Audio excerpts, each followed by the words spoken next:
Assalamualaikum warahmatullahi taala wabarakatuh. Bersama saya Haris Suhaimi dalam My Trust Invest. Pada kali ini saya akan berkongsi dengan anda semua berkenaan dengan keseimbangan portfolio pelaburan ataupun kita sebut sebagai portfolio rebalancing.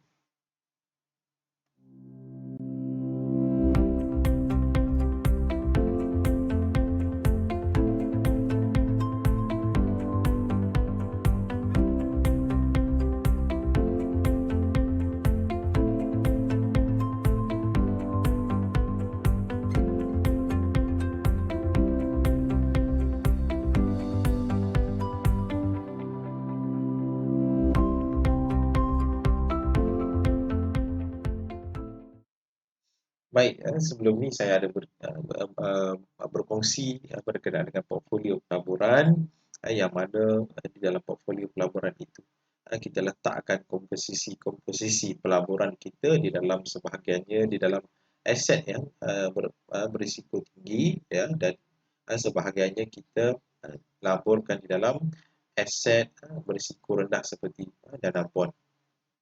Baik, kali ini saya akan kupas berkenaan dengan keseimbangan portfolio pelaburan ataupun portfolio rebalancing yang mana di dalam portfolio pelaburan kita kita dah tetapkan peratusan di dalam dana saham dan juga peratusan di dalam dana bond ataupun sukuk.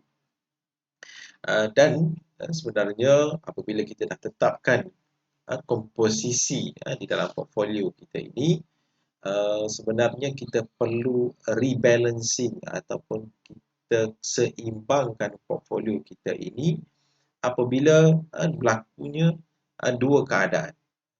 Berlakunya dua keadaan iaitu pertama sekali ketika pasaran saham meningkat ataupun pasaran saham itu tengah tinggi. Okey, yang kedua adalah ketika mana pasaran saham itu tengah rendah.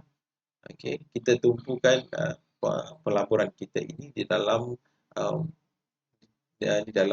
aset pelaburan yang berisiko tinggi yang mana sebenarnya sebab apa? Sebab memang aset yang berisiko tinggi ini seperti dana saham adalah dana yang boleh memberi pulangan yang tinggi. Tetapi dana saham ini mempunyai turun dan naiknya. Jadi ketika pasaran tinggi kita boleh sebenarnya lock profit ataupun kita boleh simpan keuntungan kita ini di dalam poket. Okey. Jadi saya tunjukkan kat sini ada dua komposisi di dalam portfolio kita iaitu dana saham aset berisiko tinggi dan dana bond iaitu aset berisiko rendah.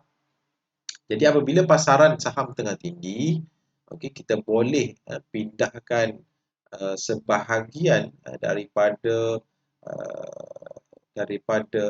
aset saham dana saham ini okey ke dalam dana bond ataupun sukuk.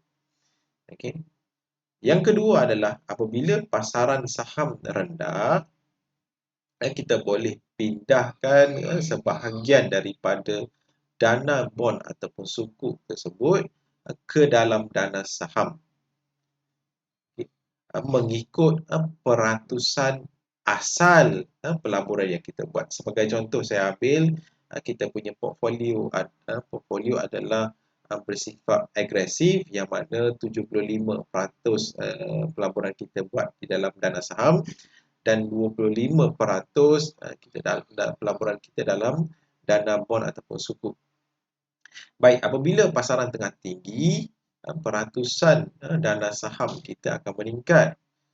Sebagai contoh, meningkat daripada 75% kepada 85% sebagai contoh.